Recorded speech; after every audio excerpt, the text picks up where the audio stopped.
Disney movies aren't offensive, right? Wrong. They are notorious for their controversial content and have been for decades. In fact, there's probably no demographic in the world that Disney hasn't offended at some point. This video will look at some prime examples of that by running through some of Disney's more offensive moments. Don't forget to hit the subscribe button. It's the best way to keep up to date with all our great new videos. Before we begin, do you know which movie this is just by looking at these emoji? Hang around to the end of the video to find out if you guessed correctly. Right.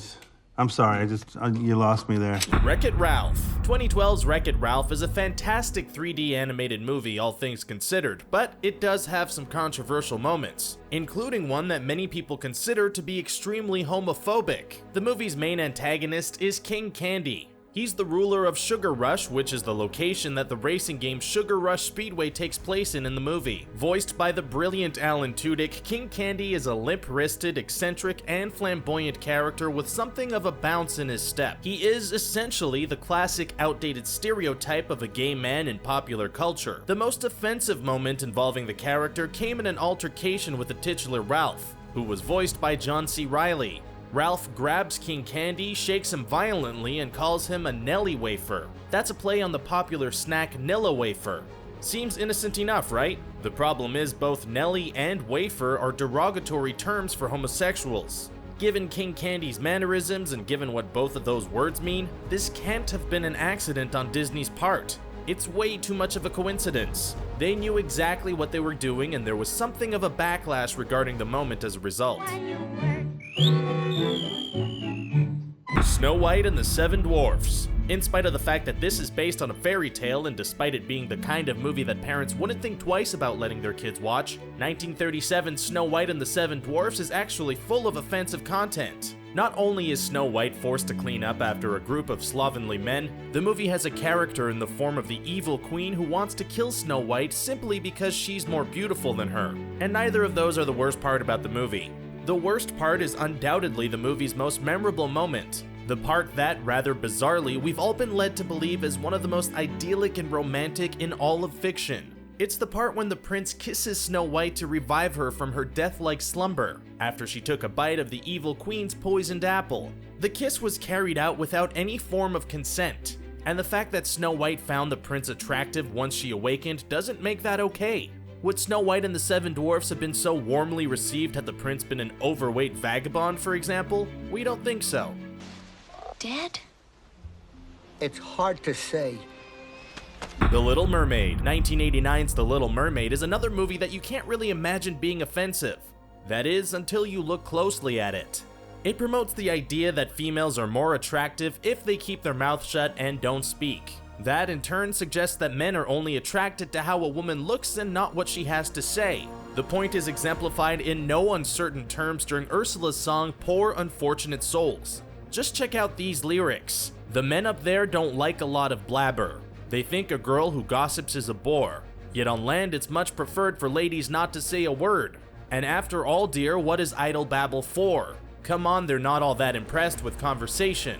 True gentlemen avoid it when they can. But they dote and swoon and fawn on the lady who's withdrawn. It's she who holds her tongue who gets a man.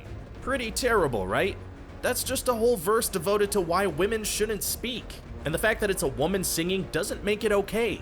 And the worst part about it is that Ariel does indeed get her man, Prince Eric, while she has no voice, after Ursula tricked her into making a deal that removed it in exchange for her being transformed into a human. Playing with that overdressed, self-absorbed Prince Ahmed, weren't you?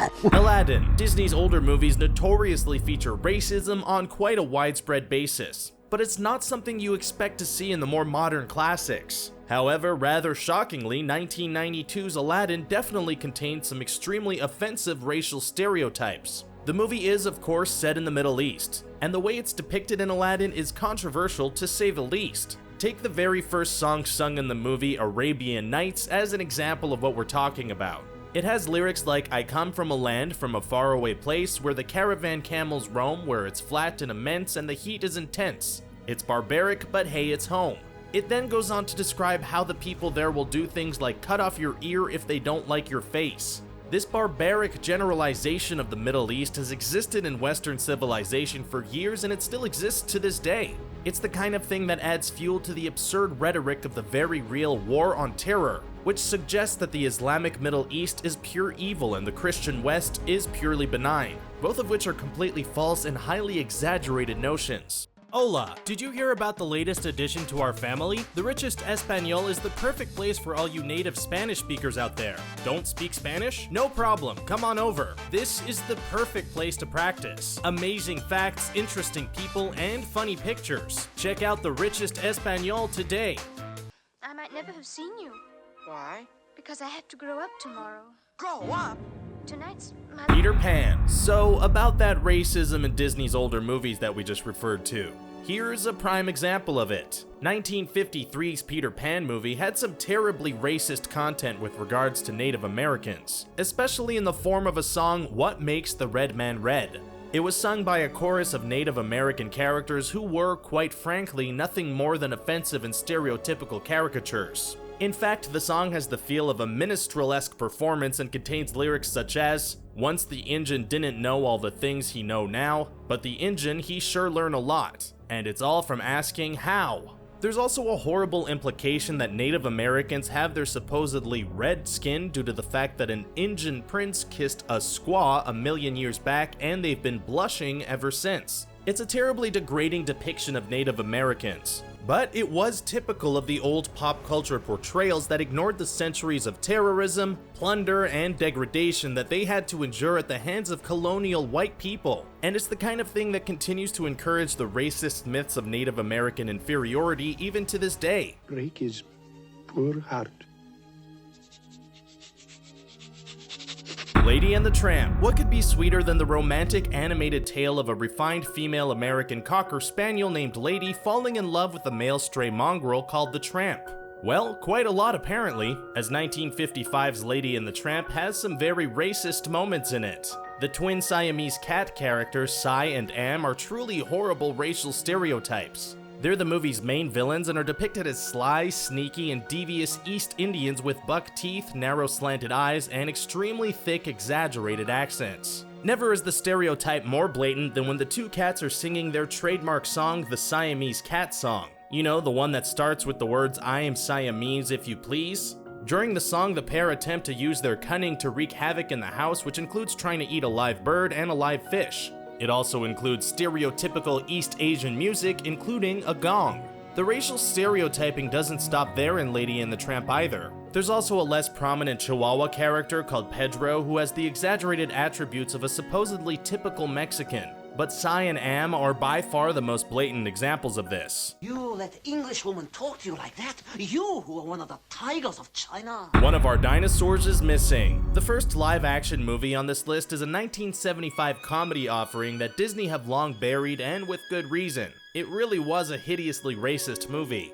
In fact, the entire thing was just one big racist moment. It saw a Queen's messenger by the name of Lord Edward Southmere escaping from China with a document containing the formula for the mysterious Lotus X. As a result, he was pursued by a group of Chinese spies, who were played by white actors. The aforementioned document in question turned out to be a recipe for wonton soup, which was about the only Chinese stereotype in the movie that wasn't completely inappropriate. The language was beyond offensive. The supposedly Chinese characters had terribly over-exaggerated accents, with every instance of the letter R getting mixed up with the letter L. The makeup was even worse. Characters were given almost yellow skin and had taped eyelids, blue eyeshadow, and very stereotypical facial hair. It's no wonder Disney have banished this one to the archives. It really is, and absolutely should be, one for them to forget. It's actually quite surprising that it was allowed to be made in the way that it was, even way back in the 1970s. Aren't they funny? Dumbo. Dumbo is probably the cutest character in Disney history. Seriously, who doesn't love the adorable baby elephant whose enormous ears enabled him to fly? His titular 1941 movie is undoubtedly one of Disney's most beloved, but that doesn't stop it from having some pretty racist moments in it, the most controversial of which involve the crow characters. As crows, they were obviously black in color and they were presented as awful racial stereotypes. They did a lot of quote jive talking and smoked while singing things like I'd be done seen about everything when I see an elephant fly. But that's just the tip of the iceberg. The name of the main crow was Jim Crow. That means he was named after the United States racial segregation laws that were enacted in the late 19th century. What made it even worse was the fact that the actors were all white doing terrible black man accents. Seriously, the movie's nothing more than a minstrel show disguised as a cartoon. Staunch Disney fans argue that the crows were the only ones who helped Dumbo, but them being nice doesn't detract from it being racist. Dumbo is being remade in 2019 with Tim Burton at the helm, and you can bet your bottom dollar that he won't be including the likes of Jim Crow in this movie. Ist denn schon wieder krank? Was hat denn? Mutter. Sie verwöhnt. Education for Death and Der Fuehrer's Face.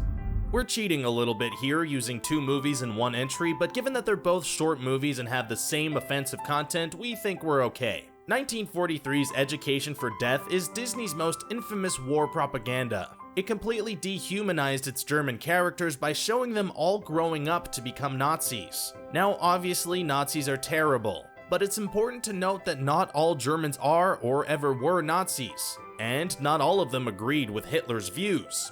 Der Fuehrer's Face is another 1943 Disney war propaganda movie, and it won Donald Duck his first and only Oscar. It featured Axis leaders in a marching band getting Donald out of bed, feeding him a horrible breakfast, and forcing him to work in a weapons factory all day. The depictions of all the Axis leaders were terribly offensive to their particular race. Hirohito has buck teeth, yellow skin, and squinting eyes, for example. It ended with Donald waking up to realize it was all a nightmare and being thankful to live in a free land. You might not have even realized before now that Disney ever produced war propaganda, but they really did, and boy was it all offensive. It's actually... Song of the South. We end on a bombshell here with Disney's most racist movie ever. It was an offensive abomination from start to finish. It was controversial even when it was released back in 1946. We are, of course, talking about Song of the South. It starred James Baskett as Uncle Remus, a former slave, as he gleefully told stories to white children. He sang zippity-doo-dah while still living on the plantation that enslaved him. Yeah, really. The movie has essentially been banned and was never even released on home video because of how appallingly offensive and racist it was. Song of the South was so offensive that most people haven't even seen a single clip from it, let alone the entire movie. If you want to watch it, it probably exists somewhere on the internet. But why on earth anyone would want to, other than out of morbid curiosity, we can't imagine.